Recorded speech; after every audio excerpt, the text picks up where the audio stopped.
Subscribe channel Truth.id dan aktifkan lonceng notifikasi untuk mendapatkan informasi seputar live streaming dan video khotbah terbaru. Posisi tombol subscribe berada di kanan atas channel kami dan jangan lupa nyalakan loncengnya.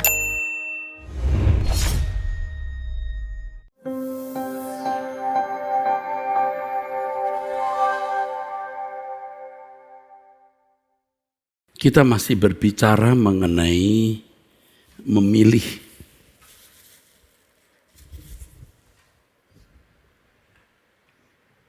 Kita harus benar-benar memilih, saudaraku.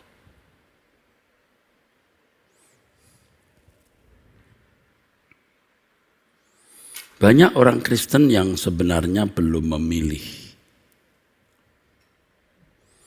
Saya khawatir tidak sedikit aktivis gereja, pengerja gereja, majelis,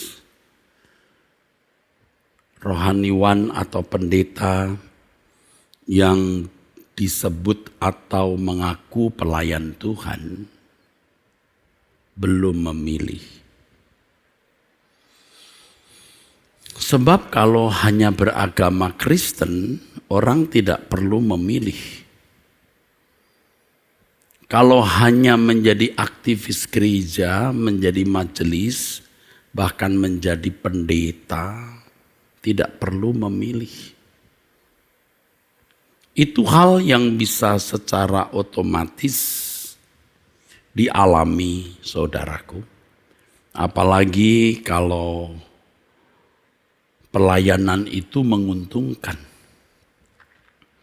Mendatangkan uang misalnya. Nah itu lebih lagi. Sangat otomatis bahkan orang mau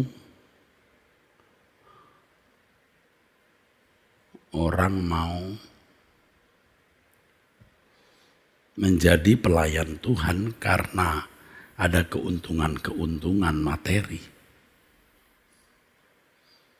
Atau sebuah kehormatan atau harga diri. Tetapi kalau memilih mengikut Yesus, itu harus yang dikatakan oleh Tuhan kita Yesus Kristus itu kehilangan nyawa, saudaraku. Saya sendiri terus terang ya khawatir, takut kalau di dalam kesejahteraan hidup, dalam popularitas,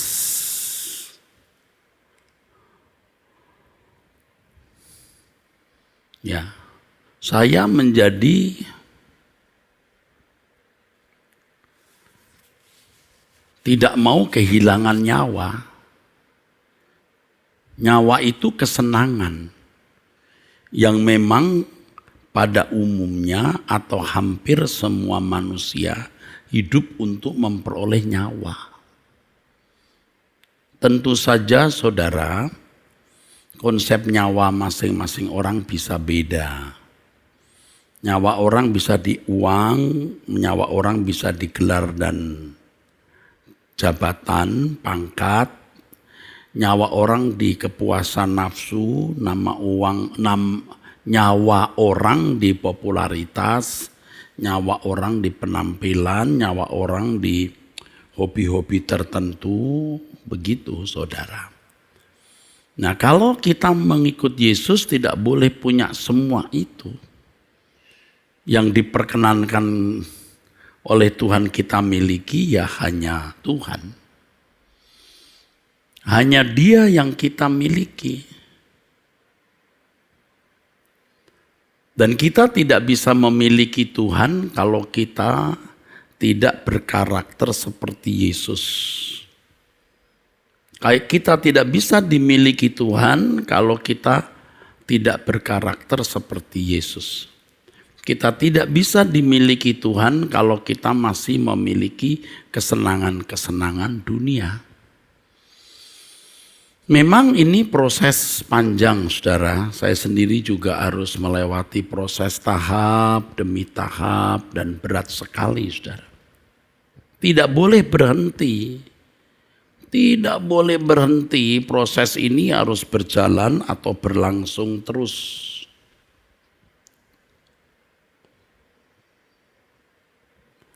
Ya saudaraku, kalau proses itu berlangsung terus, saudara akan merasa sebagai orang asing di bumi.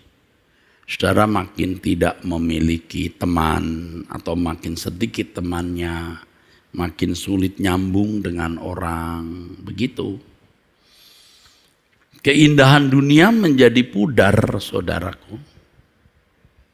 Kita tidak mengharapkan keadaan baik hanya demi supaya bisa menikmati kesenangan di bumi. Kita mengharapkan COVID-19 bisa kita lalui, kurvanya bisa turun dan semua bisa normal seperti sebelum COVID-19. Tapi menurut para analis, tidak mungkin dunia sama lagi setelah COVID-19. Dan itu pun tidak menggelisahkan kita. Kalaupun tidak sama, ya tidak apa-apa. Dan kita juga tidak memaksa Tuhan untuk mengangkat COVID-19. Biar rencana Tuhan yang jadi dalam hidup kita. Dan itu benar-benar merdeka, saudara. Saya bisa mengerti yang dimaksud Paulus. Dan saya bisa menghayati hari ini. Kalau aku disuruh memilih bersama Tuhan atau masih di bumi, aku memilih bersama Tuhan. Tetapi kalau aku harus di bumi, aku harus memberi buah. Kita harus melihat, saudaraku, bahwa kesempatan yang kita miliki hari ini itu sangat berharga. Sangat berharga. Betapa dahsyatnya, betapa mengejutkan, saudara.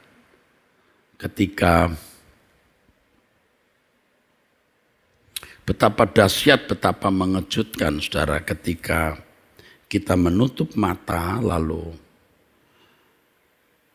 segala sesuatu yang kita lakukan di bumi ini memiliki dampak yang kekal. Saya tidak tahu bagaimana membagi perasaan krisis ini. Betapa berharganya waktu yang kita miliki hari ini untuk bisa benar-benar memaksimalkan potensi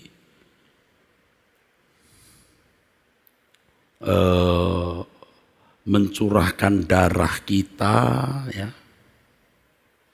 menyerahkan segenap hidup kita untuk kesukaan hati Allah. Sebab ketika kita meninggal dunia itu sudah tidak ada kesempatan menyukakan hatinya. Dan orang yang tidak 100% menyukakan hati Allah itu tidak mungkin tidak asing.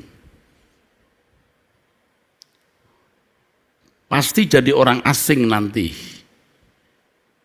Dan biasanya orang-orang asing ini tidak akan diperkenan masuk ke dalam istana raja, di mana Yesus menjadi raja.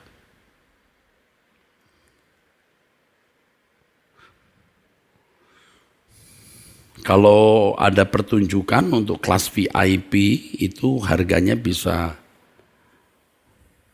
berlipat ganda, ya saudara, dari harga kelas ekonomi.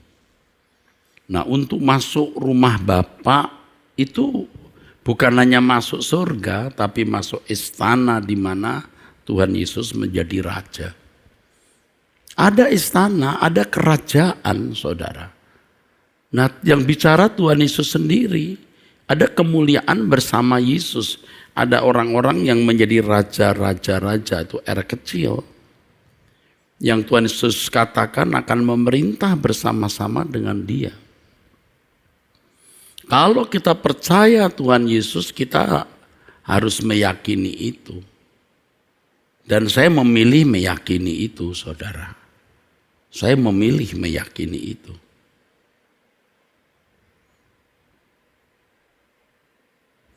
Ya memang bagi orang yang tidak mengenal kebenaran, kita seperti orang yang mengidap psikopat.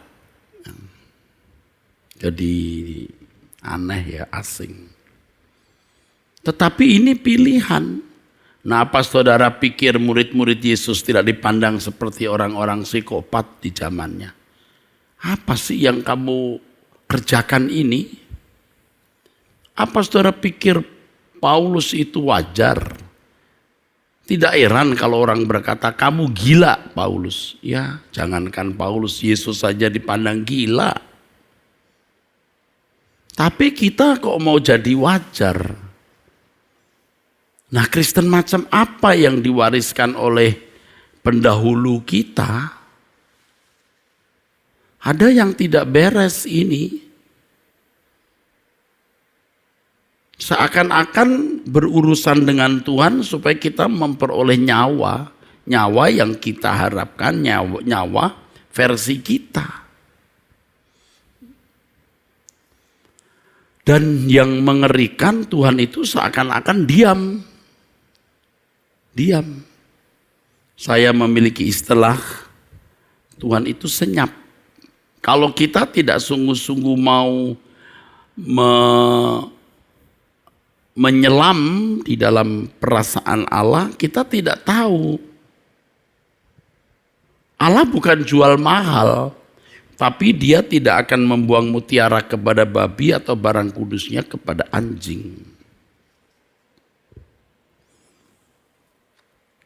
Saya ada di tengah-tengah banyak pendeta, dosen sekolah tinggi teologi, aktivis, majelis, gereja. Saya menemukan tidak banyak orang yang mengerti apa artinya ikut Yesus itu. Kalau hanya menjadi orang Kristen tidak perlu memilih. Otomatis kok lahir dari keluarga Kristen jadi Kristen. Kalau seseorang tidak fanatik dan kuat dalam agamanya, menikah dengan orang Kristen langsung kok jadi Kristen. Dia khianati agamanya. Tetapi setelah menjadi Kristen pun sama. Dia tidak mendalami kekristenan. Suatu saat dia juga bisa mudah pindah agama lagi, kembali ke agama lama. Atau tetap jadi Kristen, tapi Kristen yang hidupnya tidak sesuai dengan standar kesucian Allah. Dan itu percuma menjadi Kristen seperti itu, apalagi kalau dia jahat.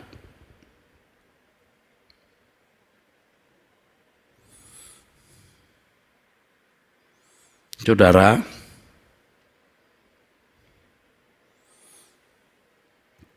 kita harus memiliki perasaan krisis. Kita harus mempertanyakan apakah iman yang kita miliki ini benar-benar iman yang benar. Tadi sudah saya katakan iman yang benar itu, saudara, iman dari orang yang rela kehilangan nyawa.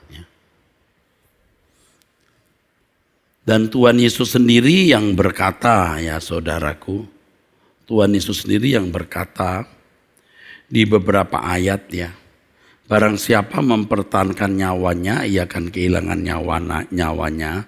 Dan barang siapa kehilangan nyawanya karena aku, ia akan memperolehnya. Matius 10 ayat 39.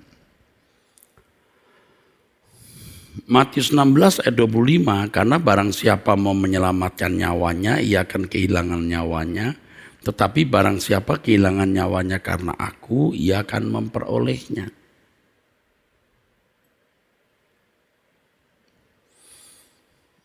Dan tentu di Injil lain juga kita menemukan kalimat-kalimat yang sama, ya seperti di Markus 8 ayat 35 ya saudaraku sekalian. Lukas 9 ayat 24 ya.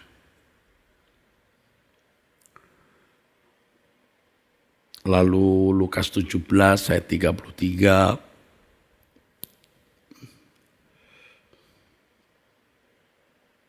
Yohanes 12 ayat 25. Kalau di Yohanes 12 ayat 25 itu bunyinya begini saudara. Barang siapa mencintai nyawanya, ia akan kehilangan nyawanya. Tetapi barang siapa tidak mencintai nyawanya di dunia ini, ia akan memeliharanya untuk hidup yang kekal. Tidak salah kok punya keinginan, itu tidak salah. Tetapi kalau keinginan kita tujukan bukan kepada Tuhan, akan kehilangan keinginan. Artinya apa? Di surga itu ada kehidupan yang diulang. Kehidupan seperti di bumi ini dengan segala keindahannya.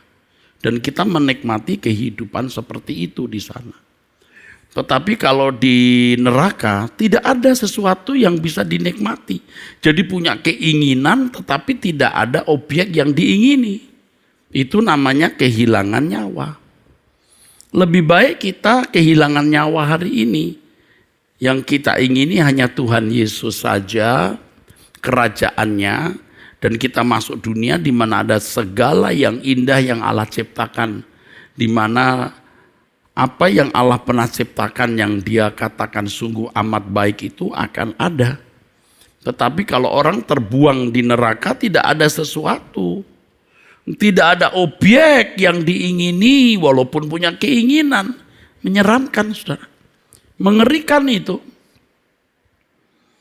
Saya misalnya pendeta, wah saya ingin ya. Kalau jemaatnya lebih banyak, waduh saya ingin ya. Kalau COVID-19 kurvanya turun lalu kebaktian lagi. Itu pun juga tidak saya ingini. Saya mengalir saja apa yang Tuhan kehendaki aku lakukan. Udah. Pokoknya saya mau menyenangkan Tuhan dari waktu ke waktu, dari saat ke saat. Dari perkara kecil sampai perkara besar. Saya ulangi saudara.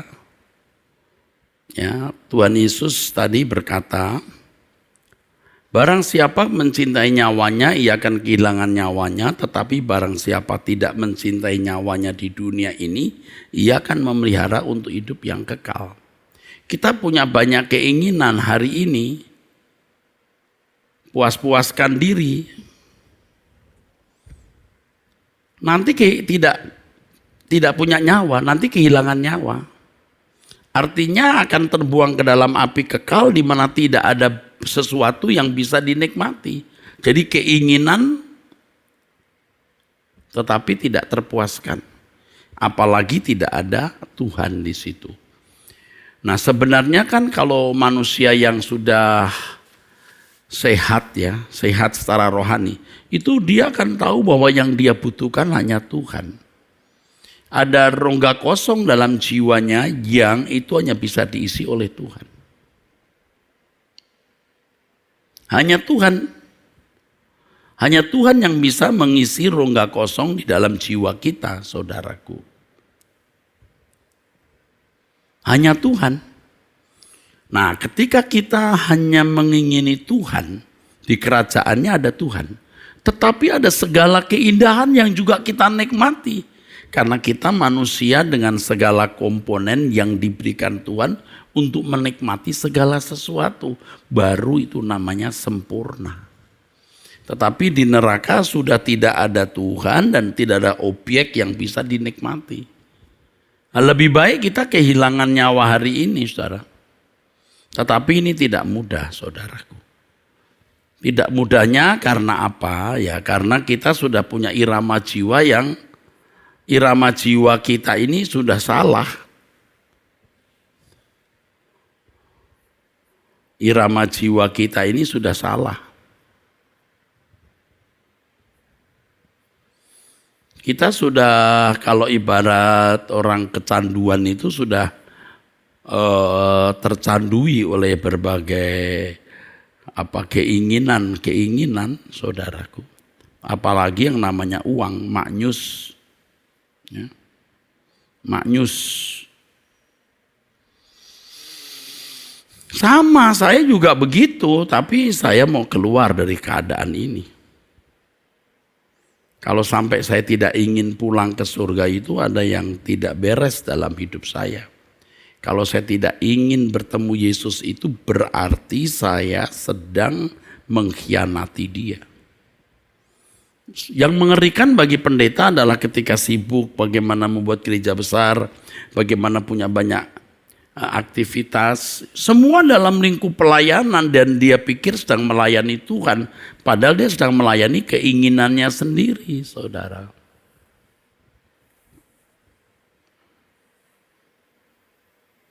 Iya.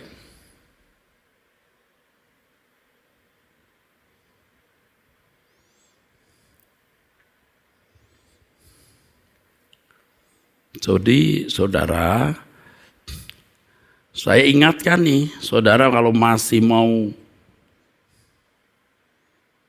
memuaskan keinginan diri sendiri, saudara mati.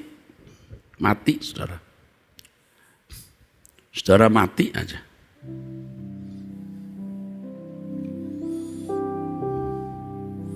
Tuhan, aku rela mengosongkan bejana jiwaku ini dari segala keinginanku dan semua hasrat pribadiku. Tuhan, penuhi aku dengan gairah surgawi yang suci, agar apapun tak ku ingini lagi, hanya Engkau hartaku abadi.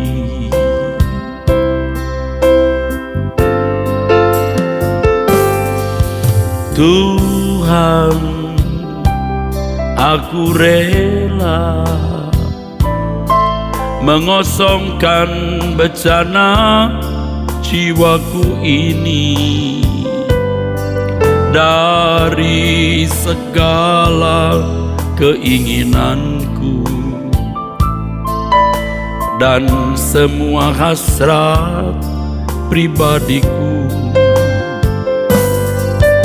Tuhan, penuhi aku dengan gairah surgawi nan suci, agar apapun tak ku ingini lagi, hanya Engkau hartaku abadi. Saat ku pulang menghadap Bapa, hanya Engkau yang ku miliki. Kerinduan hatiku, kehausan jiwaku, dapat ku memandang wajah-Mu. Saat ku pulang menghadap Bapa, hanya Engkau yang ku miliki. Kerinduan hatiku, kehausan jiwaku, dapat ku memandang wajah-Mu. Saya sendiri kalau pergi ya pelayanan atau ketemu orang-orang yang dekat saya, setelah itu saya cuma ingin pulang saja, pulang ke rumah istirahat, atau saya mempersiapkan khotbah. Terus saya sudah membayangkan nanti malam saya bisa berdoa ketemu Tuhan.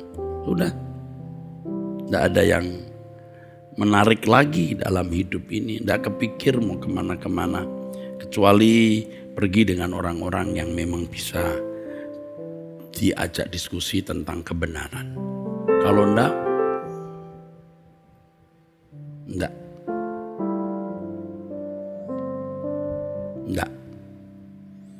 Dan itu kita harus keras pada diri sendiri. Kalau ada muncul keinginan, kita harus bunuh keinginan itu. Kita harus keras terhadap diri sendiri, saudara. Harus keras.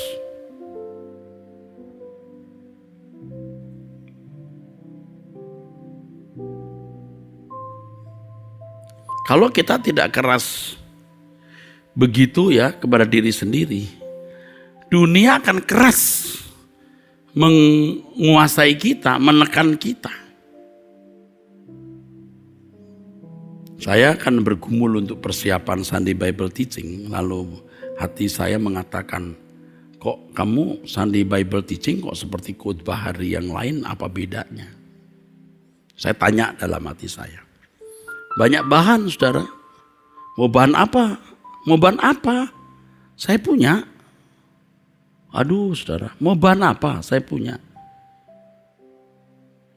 Tetapi saya susah, saudaraku. Orang kalau hanya diisi pikirannya tapi rohnya tidak disentuh lalu tidak berubah, percuma juga saya mau bicara teologi ya bagaimana nanti yang hanya kesombongan rohani, arogansi akademis, perdebatan. Aduh, sudah deh. Sekarang yang penting hati kita, saudara. Jadi Bapak Ibu, saudara-saudara,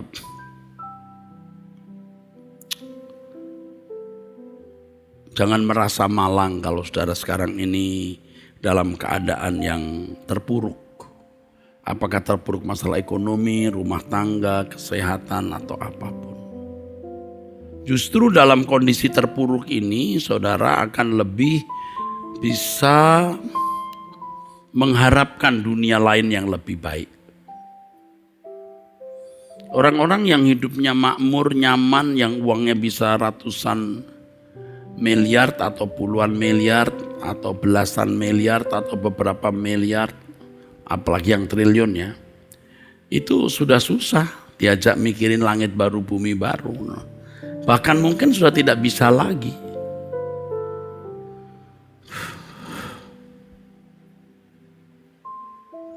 Saya juga kalau ketemu orang-orang seperti itu, saya merasa satu kelelahan.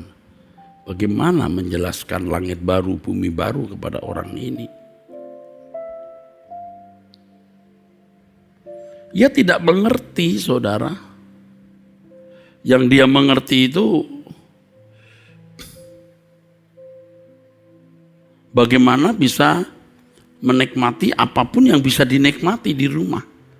Bikin home theater yang harganya sekian belas miliar. Iya, belasan miliar, saudara. Bukan dulu beberapa miliar, belasan miliar. Kalau dengan ruangannya mungkin jadi puluhan miliar. Bagaimana memikirkan menikmati mobil baru, ya, seri baru. Ya, sudah. Kalau kita mau berkata, aduh bahaya loh kamu jangan begini. Udah gak bisa. Karena banyak pendeta juga tidak sedikit yang rusak, dipikirnya kita mau ingini harta dia lagi. Males kita ngomong, males. Jadi saudara-saudaraku, ini yang untuk orang-orang yang lagi makmur ya, yang hidupnya sejahtera ya di bumi. Saudara harus rela kehilangan nyawa. Makanya di Matius 19 ya, dari ayat 21 dan ayat-ayat berikut sampai 23 ya. Yesus berkata kepada orang kaya yang mau hidupnya berkualitas ya. Yesus bukannya nambah harta, malah suruh hartanya diberikan ke orang lain. Kan lucu kan? Tapi gak lucu, itu standar. Siapa yang mau terima? Nggak ada. Kalau saya mengatakan ini bukan berarti kalau saudara sekarang punya uang, Anda kaya, uangnya dibagi-bagi ke orang. Oh bukan itu maksudnya. Jangan terikat. Supaya ketika Tuhan meminta, menghendaki Anda mengelola uang itu atau Anda harus menggunakan uang itu untuk pekerjaannya, saudara bisa memberikan dengan rela. Tuhan juga punya harga diri, saudara mau gak mau paksa-paksa orang.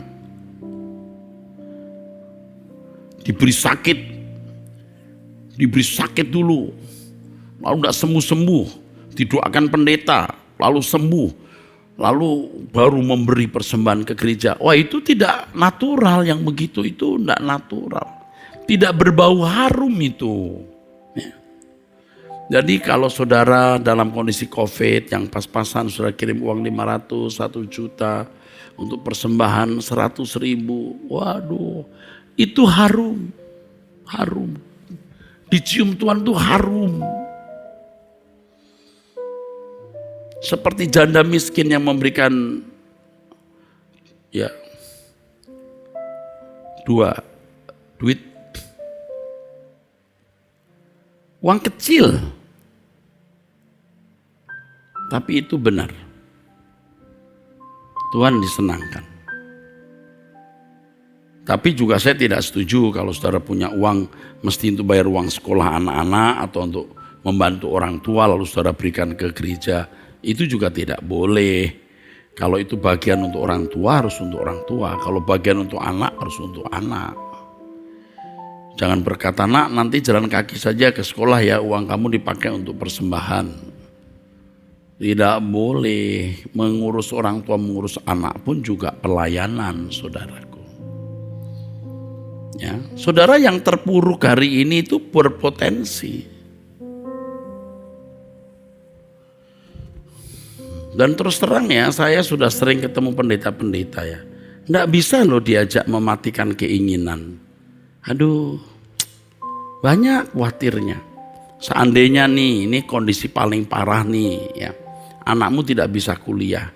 Ya enggak apa-apa SMA lulus dan jadi resepsionis kayak pemain musik gereja atau apa. Itu juga bisa kok dibikin rileks saja. Kenapa mesti begitu?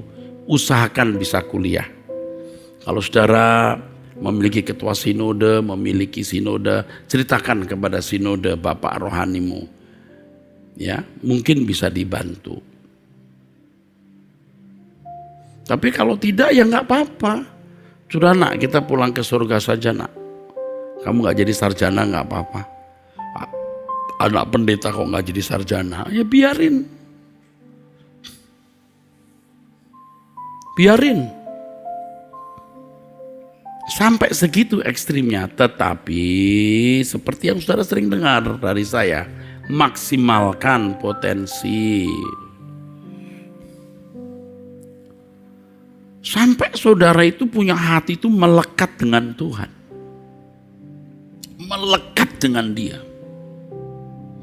Dan Tuhan itu merasa bahwa Anda itu melekat dengan Dia. Saudara tidak bercumbu dengan bayang-bayang. Anda bercumbu dengan Tuhan yang hidup. Bercumbu itu bukan melakukan hubungan-hubungan seks ya. Bercumbu itu bersuka-sukaan, saudaraku. Jadi saya sering ketemu orang-orang yang mestinya mengajar orang lain, mengajak pulang ke surga, mematikan semua keinginan. Loh kok malah mengaktualisasi diri. Dan saya sendiri nih ngomong begini nih, jangan-jangan juga saya masih mau membela diri, itu juga hati-hati, gak boleh. Tapi saya mesti bicara supaya kebenaran yang saya bawa jangan rusak. Nah Bapak Ibu bisa mendengar suara saya langsung baru tahu. Oh begitu ya. Nah iya begitu maksudnya. Terasa dunia ini hampa, fana, tiada bermakna, semua kelabu, yang elok pun semu.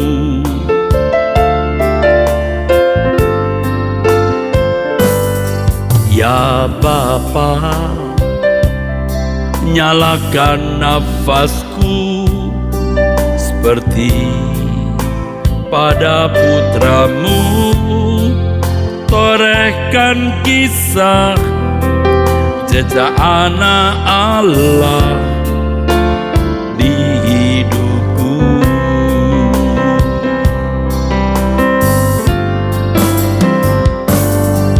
Terasa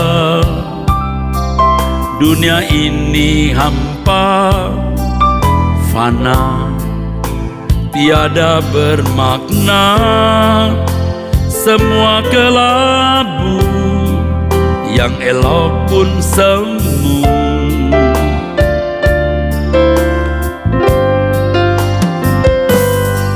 Ya Bapa, nyalakan nafasku seperti pada putramu, torehkan kisah jejak anak Allah di hidupku.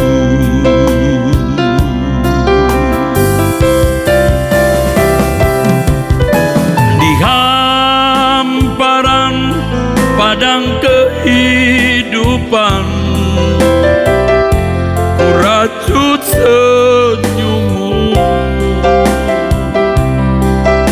Perjalanan ini walau dalam bara, mengukir permata.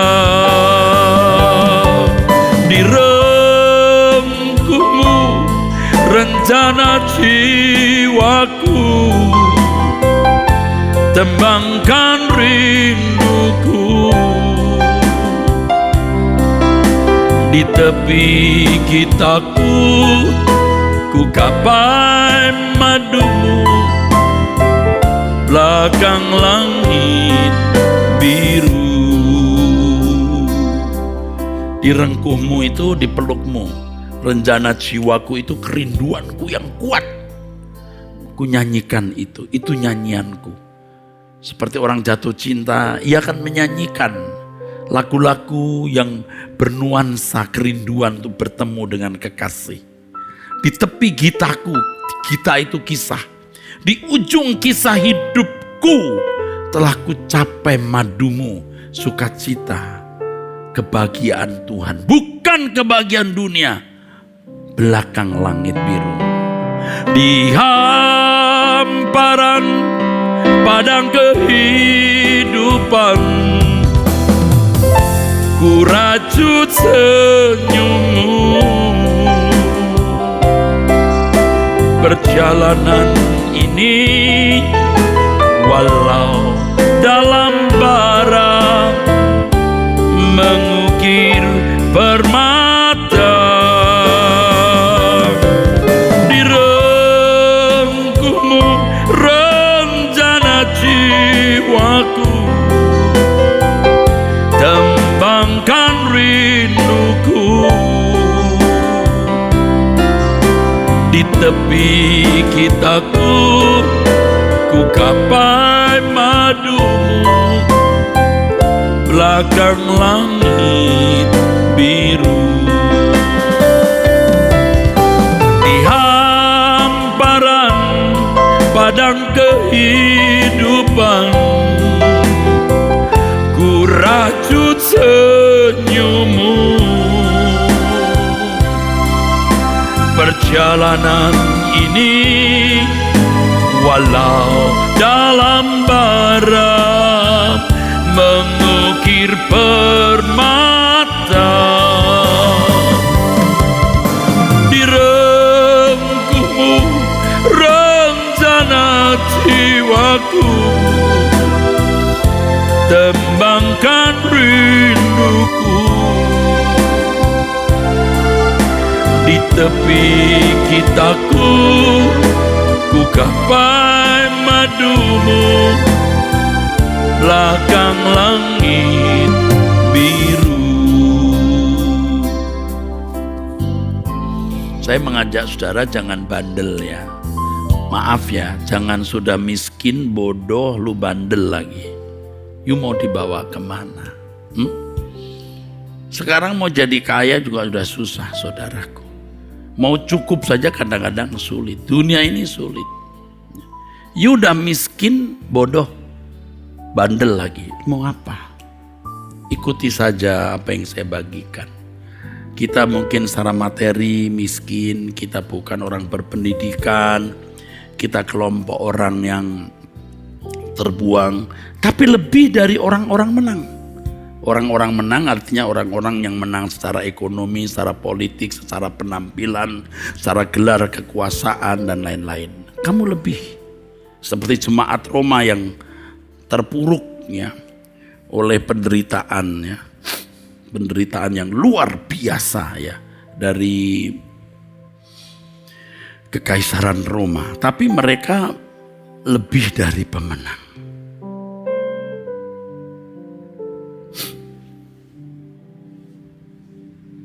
Saudara juga saya ajak untuk begitu. Jadi saudara jangan bandel, ikuti saja apa yang saya katakan.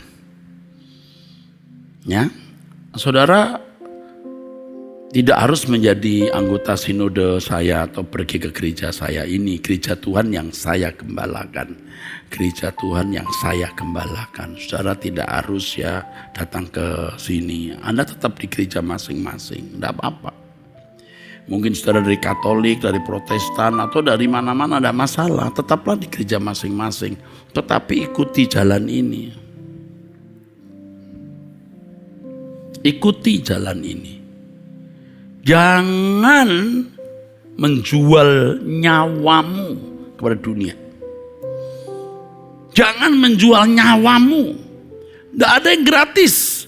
Ada menikmati dunia lalu Anda pikir tidak bayar, nanti bayarnya. Tapi kalau kita kehilangan nyawa, nanti kita akan memperoleh bayarannya. Lebih baik kita kehilangan nyawa hari ini.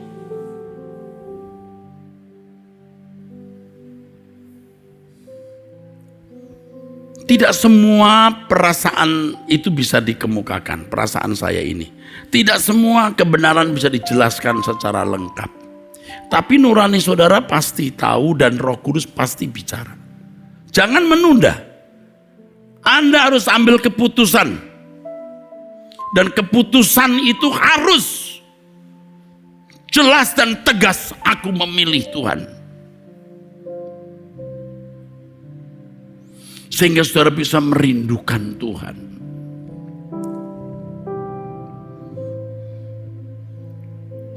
Kita sudah tidak persoalan lagi saudara ini dari gereja mana. Udah enggak usah persoalan lagi saudaraku. Tuhan juga nggak lihat kita dari denominasi mana, mau Protestan atau Katolik, mau Karismatik, Pentakosta, Reform, Injili atau apa. Yang penting jangan menjual diri kepada dunia.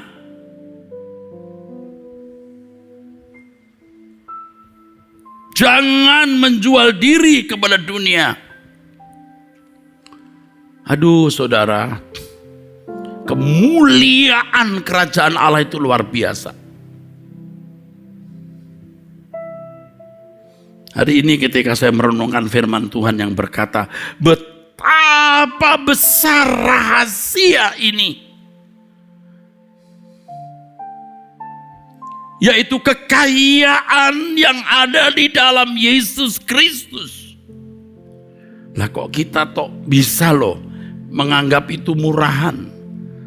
Rahasia yang terdapat dalam panggilan di dalam Yesus Kristus. Kita anggap sudah biasa saja ya, karena menjadi Kristen itu Kristen keturunan, Kristen otomatis tidak mengerti. Saudara kalau ambil keputusan, Tuhan akan membukakan pengertian saudara untuk melihat kemuliaan Allah. Percaya, ini luar biasa.